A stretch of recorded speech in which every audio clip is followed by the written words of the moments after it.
sort of division between what we know and what we do. And obviously we're still trying to work out exactly what we do know, which is what the geologists are looking at. Are we moving into the Anthropocene or not? Can we say that this point is here yet?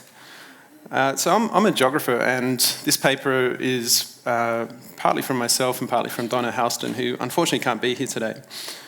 But I'm going to look at what we do with this knowledge, and I'm going to look at a particular part of society. So I'm going to consider what we do in terms of food and look at livestock industries in particular. So it's sort of taking the big history to where we've got to now and thinking forward into the future and thinking about those options. Now, there's various reasons for doing this. First of all, I've got two kids. One of them's 2.5 years old, and one of them's 4 months old. Now, that means two things for this presentation. First of all, it means I'm very tired. And second of all, it means that I'm thinking about the future. I'm thinking about my children, what sort of world they're going to live in. In 2050, they'll be 35 and 37. And in 2100, they'll be 85 and 87. So in this lifetime, they're going to see a lot of changes. What sort of world will they inhabit? What about their children? Will Stefan and colleagues have pointed out that we're the first generation to recognise the scale of changes emerging from human interactions with the planet. So this paper is kind of about what we do, or how we should start thinking about response. So however, rather than focus on the planetary, I'm focusing on the personal. For while the Anthropocene is planetary, it is also intensely personal. It's about how we deal with loss, how we deal with change, how we deal with uncertainty, and how we deal with hope in our everyday lives. So here we focus on change, how the Anthropocene is influencing, or should be influencing, how we relate to each other and non-humans. So I took David's point about delicate ethics, and I think this is probably where my paper sits, or our paper sits. So as we all know, the concept of the Anthropocene is redirecting attention to how humans relate to the planet. Current relations are problematised, with scientists arguing that we are on a trajectory to destabilise the planetary boundary conditions that make human life and many other forms of life possible. These are troubling times for all of us, where us, as Deborah Bird-Rose argues, includes non-human animals as well as human beings, and includes plants, soils, atmosphere and oceans, and involves dynamic relationships and processes within an extremely dynamic biosphere. The enormous scale and potential severity of the Anthropocene invites reconsideration of fundamental questions about the human place in the world. For some, the answers lie in concepts like Earth systems governance or planetary stewardship, where the problem lies in a lack of scientific knowledge, technology and application, rather than an excess of it. In parallel, within some social science and humanities disciplines, a conceptual rethinking of the human place in the world is occurring. Narratives of human exceptionalism are troubled as new methodologies and concepts emphasise the intimate entanglements that bind humans with non-humans and enable radically different imaginaries and approaches. Whereas techno-managerial practices seek to enhance our control over human and non-human processes, relational approaches open us to the process of co-becoming with more than human worlds. These diverging approaches underpin very different ways of responding to the Anthropocene. Should we seek to further control the spiralling threats emerging from unruly socio-ecological processes through improved science and technology? Or should we experiment with innovative ways of living with non-human others? Far from being abstract concerns, responses to planetary issues, whether it be climate change, biodiversity loss or land degradation, are already being enacted, influencing politics, policy and practice with far-reaching consequences for all of us. While it's tempting to don, in Deborah Rose's evocative terms, dark spectacles, where we are spectators in the unmaking of the world we have known, it is also important to recognise that in the midst of all we cannot choose, we still make choices, and that bowed down with a sense of loneliness and fertility, we are not actually alone. So in this paper, we outline some of the choices that are emerging amidst our troubled relationship with livestock animals, colloquially referred to as cows. When people hear we are analysing human-cow relations as a way of addressing Anthropocene challenges, they're often a little incredulous. With so much attention being devoted to fossil fuels, transport, energy, electricity, technologies like carbon capture and storage, focusing on cows seems a little off target. However, shifting human-cow relations is essential to addressing some of the challenges of the Anthropocene. Increasing demand for animal products, particularly among the swelling middle classes of Asia and Latin America, have been termed by some as a livestock revolution. And I'm sure I could put up a graph like the Great Acceleration charts to look at the numbers of livestock animals being produced. From 2000, we had 1.1 billion cows. In 2050, we're expecting 2.6 billion cows, so a huge increase.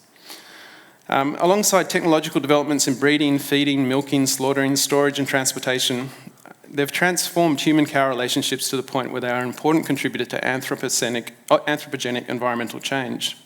The Food and Agriculture Organisation's groundbreaking study, Livestock's Long Shadow, for example, claims that the livestock sector is one of the top 2 or 3 most significant contributors to the most serious environmental problems at every scale, from the local to the global. The report claims that livestock production accounts for approximately 30% of the Earth's non-ice surface. Just think about that, 30% of the non-ice surface devoted to livestock production. This includes feed crops, which take up 33% of all arable land. It's probably the main driver of biodiversity loss, according to the FAO. It is a key driver of deforestation, land degradation, climate change, water shortage, and water pollution. The IPCC recognises that 14% of global greenhouse gas emissions come from livestock, which make livestock emissions an important source of planetary change. Cows are seen as particularly problematic. They can contribute much more than other species to enteric fermentation, the leading agricultural source of greenhouse gases. They also require far more land and energy per kilo of food produced, thereby contributing disproportionately to the whole range of ecological problems I've already mentioned. As a consequence, cows have been propelled to the forefront of agricultural research on greenhouse gas emissions as techno-scientific approaches seek to improve and intensify production processes to lessen those impacts. However, the most recent 2014 IPCC report troubles this response, arguing for the first time that changes in human consumption of livestock products is likely to have a much larger impact on livestock emissions than improvements in production. In other words, there is something wrong with current human-cow relationships that is unlikely to be fixed by technical means alone. We take these emerging uncertainties as generative opportunities to remake human-cow relations, to ask what sort of relations are appropriate in the shadow of the Anthropocene. We do not assume one set of relations will be universal. Instead, the appropriateness of different set relations will differ across space and scale. However, we do aim to unsettle the largely unspoken assumption that continually intensifying cow production is a desirable and appropriate endpoint. Instead, industrialised cow production should be seen as a particular choice amongst many, a choice that involves non-human others with its own set of consequences. We begin our analysis by briefly surveying some of the debates taking place in the social sciences and environmental humanities in regards to the Anthropocene. The critiques have emerged, help us think through and define the Anthropocene and provide insights about how we should respond to it. So the first critique is known as the Postsocial Critique. In a recent paper published in Global Environmental Change, Eva Lovbrand and colleagues identify 3 critiques that they have directed at dominant conceptions of the Anthropocene. The post-social critique is a critique of the species thinking of the Anthropocene. They and many others point out that the Anthropocene literature focuses on humans as a species, thereby raising important differences within and between societies in terms of contributions to the Anthropocene and consequent exposure to the risks created. Clearly, wealthier peoples, societies and countries have contributed much more to global environmental change than poorer ones. It is an awful irony that it is those people who have contributed least that are often the most vulnerable to the disruptions brought about by anthropocenic change. The post-social critiques argues that the Anthropocene concept glosses over difference and in doing so avoids addressing the difficult issues regarding responsibility and power. Instead, the Anthropocene has an air of inevitability about it as a necessary next step in human-planet relations. However, as Leslie Head has argued, it is particular humans doing particular things that generate particular historic processes in assemblage or constellation with many non-human others. She stresses that the Anthropocene is not an inevitable consequence of human evolution, but a contingent outcome of particular events. Recognising difference is important in understanding the causes of geological change and developing just responses. In terms of cows, wealthier countries generally eat far more beef per capita than poorer ones. Australians eat 21.6 kilograms of beef per capita versus somewhere like India, where they eat just 600 grams. The onus of change must focus on those countries where overconsumption is becoming a planetary concern. A second critique focuses on the human nature relations at the centre of the Anthropocene research. Proponents argue that in reconceptualising ourselves as a geological force, old dualisms that separate humans from nature should be erased. How can we be a geological force and be separate to nature? We are forming the environment and the environment is forming us. The connection is inseparable. This would require us to delve into the worlds of environmental philosophy, political ecology, and the environmental humanities, where non-dualistic conceptions of the human place in the world have long been debated. But rather than go down this route, much Anthropocene scholarship goes the other way. Having established we are part of nature, a geological force, we are also encouraged to identify as being distinct from it, to separate ourselves and to control it through science and technology. So we are part of the world but also distinct from it. Human-nature dualisms in this sense are maintained. The post-nature critique highlights this inconsistency and instead encourages us to work with the idea there is no separation of humans from nature, that we are better off thinking of ourselves as hybrids, or nature cultures, or social natures, or socio-ecological systems, or more than humans, and to draw on new and old ontologies that enable humans to relate to non-humans in new, caring and creative ways. This is not to romanticise modern ontologies or reject advances in science and technology, but instead to recognise that science and technology are only one part of the array of approaches we can draw upon when responding to the Anthropocene, and relates directly to what Tom's points towards the end about engaging with Indigenous Australians about other ontologies and other approaches. Humans and cows, for example, are neither wholly natural or wholly human. Just as cows have evolved in relation to humans, so have humans evolved in relation to cows. Cattle bear the imprint of centuries of animal husbandry, breeding and farming. Farmers, farming communities and rural landscapes and economies similarly bear the imprint of cattle, 6 of whom accompanied the first fleet and have been a consistent feature of post-colonial Australia ever since. The post-natural approach recognises that the Anthropocene is never just about humans, but it's about human relationships with things. Rather than focus on cows as a problem then, the focus turns to human relationships with cows. A final critique relates to the first two, but focus on the post-political nature of Anthropocene research. In avoiding difficult questions about power and responsibility and placing faith in market science and technology, in other words, existing socio-technical and economic structures, the political of the challenge of the Anthropocene are avoided. It is an undifferentiated human species that is contributing to the Anthropocene, then it is up to all of us to do our bit. But questions of responsibility, compensation and social change are marginalised or silenced. Indeed, changes to consumption patterns, particularly among the wealthier classes, which arguably are at the heart of many issues related to the Anthropocene, are often avoided altogether. Not only is this unjust, it's dangerous. Scientists are concerned about massive social upheaval as a result of tipping points and ecological collapse, and yet relatively few researchers are advocating for any substantial changes in social and economic systems, or calling for shifts in consumption, changes that require political will. Instead, there is an assumption that with the right science, the right technology and appropriate economic strategies, life can continue much as it is today. But what if this is not the case? To construct the Anthropocene, what many consider to be the greatest challenge humanity has ever faced, as merely a technical challenge, may reassure decision makers, but simultaneously prevent alternative forms of social and political action that may well be needed to pursue a better world. To change human relationships with cows is likely to mean challenging patterns of consumption, requiring political action and will. That there is virtually no initiatives orientated at addressing meat consumption, despite the problems we know are associated with it, when contrasted to the multi-billion dollars of investment in anti-deforestation programs, energy, transport, etc., highlights the extent of the political challenge. These and other critiques have shifted how we think about the Anthropocene.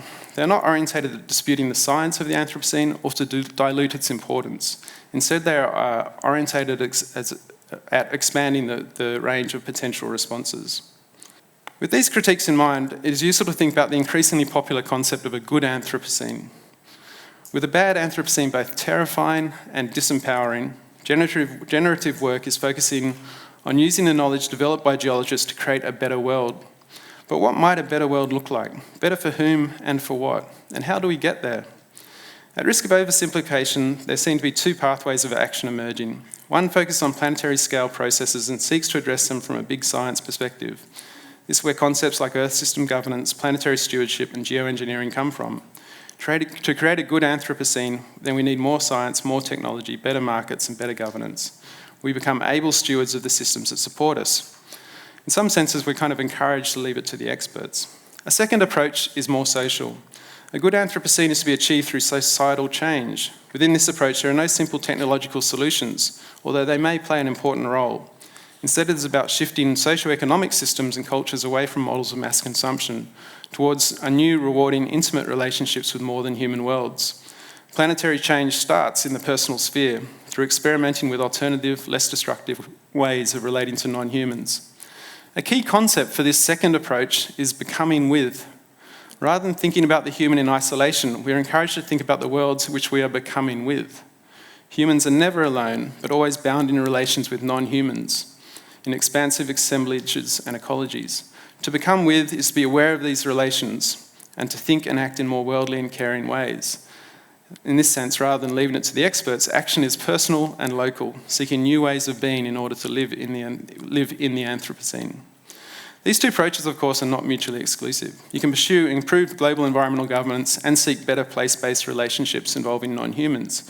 Geoengineers can care for the plants and animals in their backyards. What differs is the emphasis put into each. If we are to live in the Anthropocene, where should we put our efforts? Do I tell my kids that it's all under control, that they should leave it to the experts? Or do I tell them to get active and start building a better socio-ecological society? What is more likely to bring about a good Anthropocene?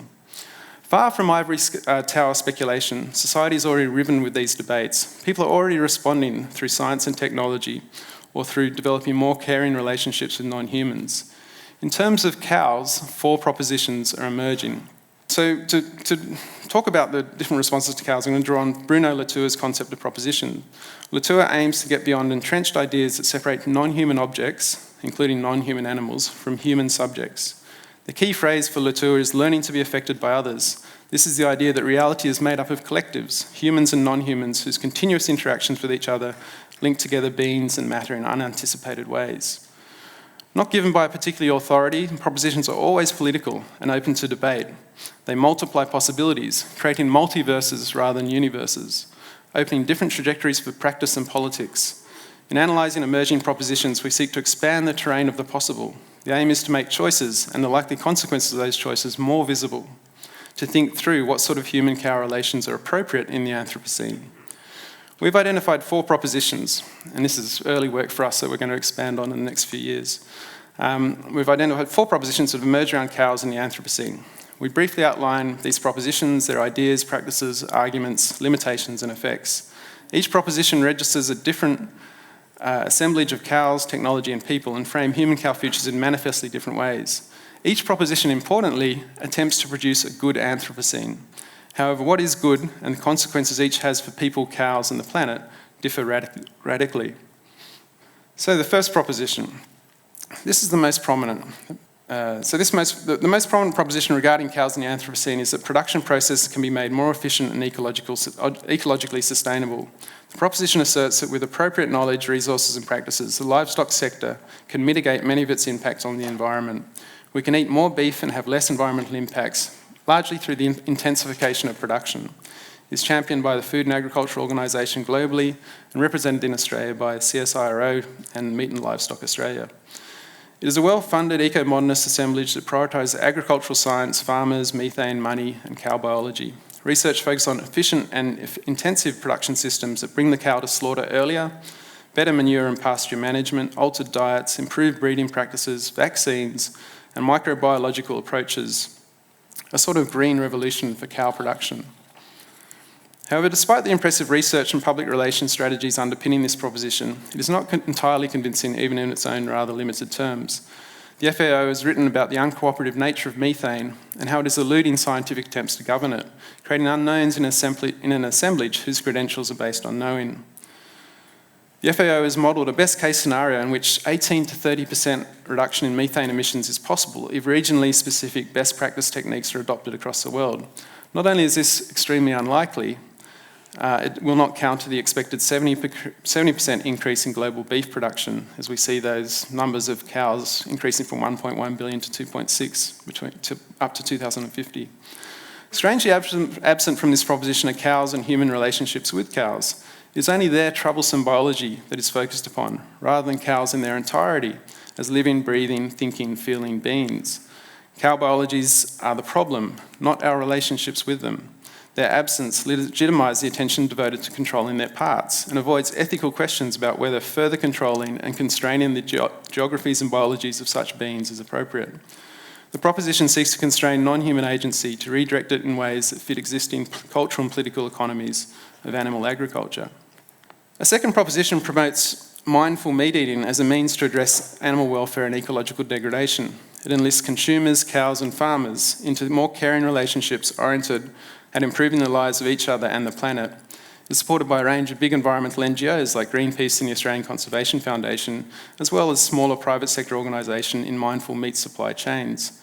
Cows are central to this assemblage. Concern for them as thinking, feeling beings has seen the promotion of organic and grass-fed production systems and a preference for small and, if possible, local supply chains. Consumers are encouraged to be compassionate not just to animals but to farms and farmers, supporting careful and caring stewardship that is responsive to the needs and feelings of non-human animals. Feedlots and uncaring industrialised production systems are to be avoided. Some elements within this assemblage also produce reduced meat consumption. Some of you would have heard of initiatives like Meat Free Monday. A critical reading, however, identifies important tensions and absences. Such products are not accessible to all. Generally, they are more expensive and hard to source. From an ecological perspective, the claim that grass-fed animals are better for the planet is contested. The land required for production and a longer period of maturation means that such systems may release more methane and require more land than intensively farmed ones. And while caring relationships are encouraged, they are directed in a particular way. The industry is largely signed on some key animal welfare issues regarding slaughterhouses, transport, veal, the continued impregnation of dairy cows and the short unhappy lives of bobby calves. Cows remain primarily meat and dairy producers, albeit ones that have a right to a better life than intensively farmed ones.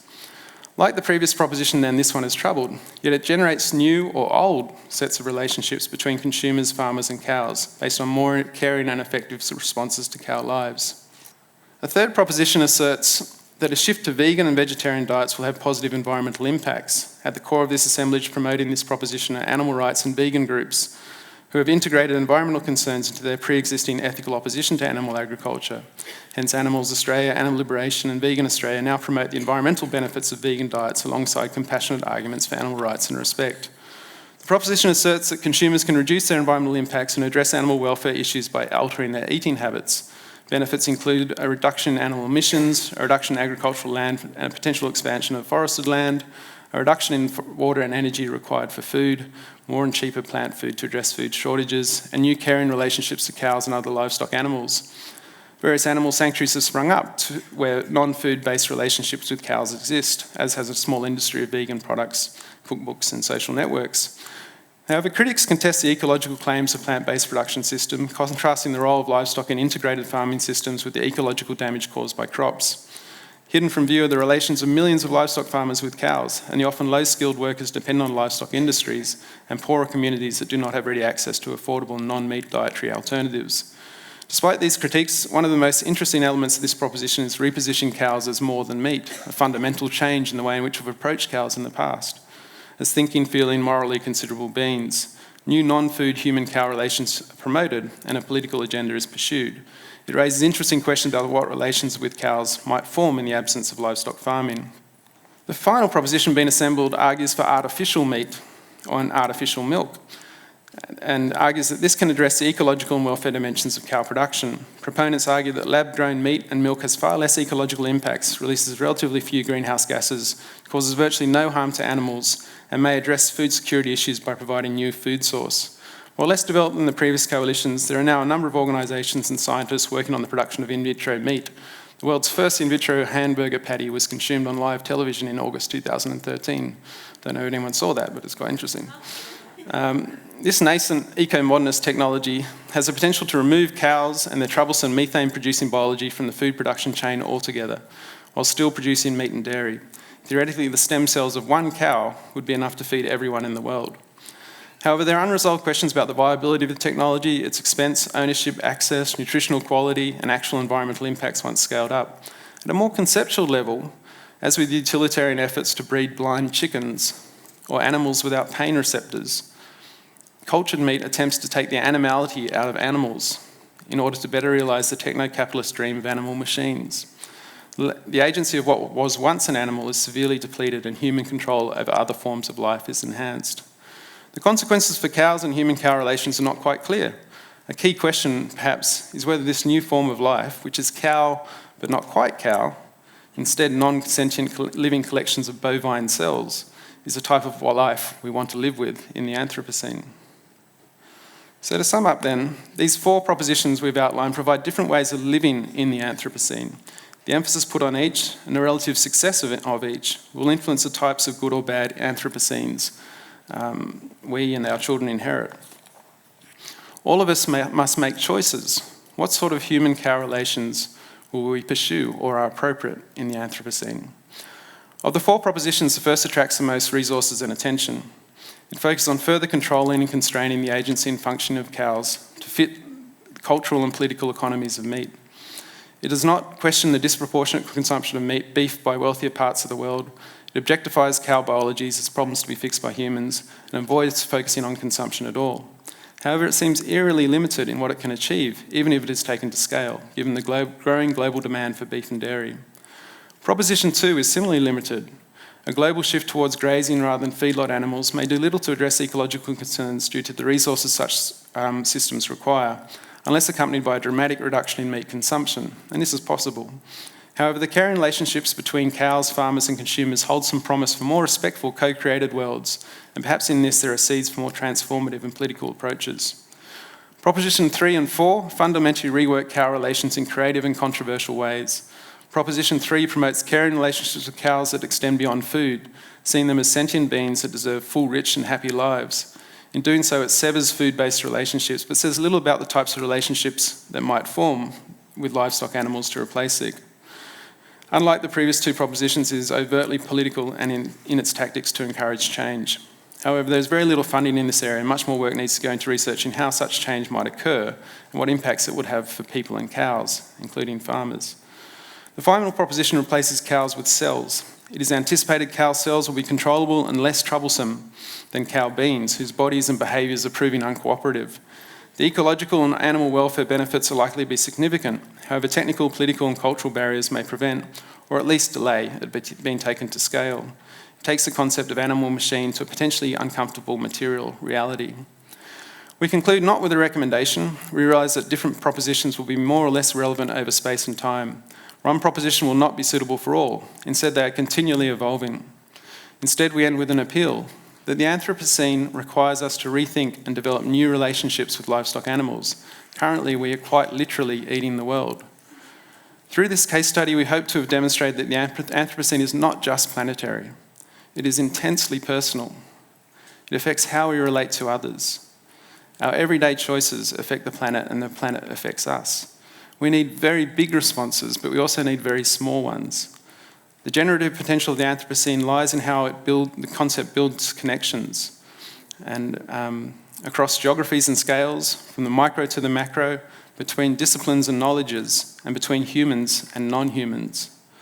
It is an epoch of fear and of hope. If we are to become Anthropoceans, we must learn to live with non-humans in new, creative and convivial ways. Thank you.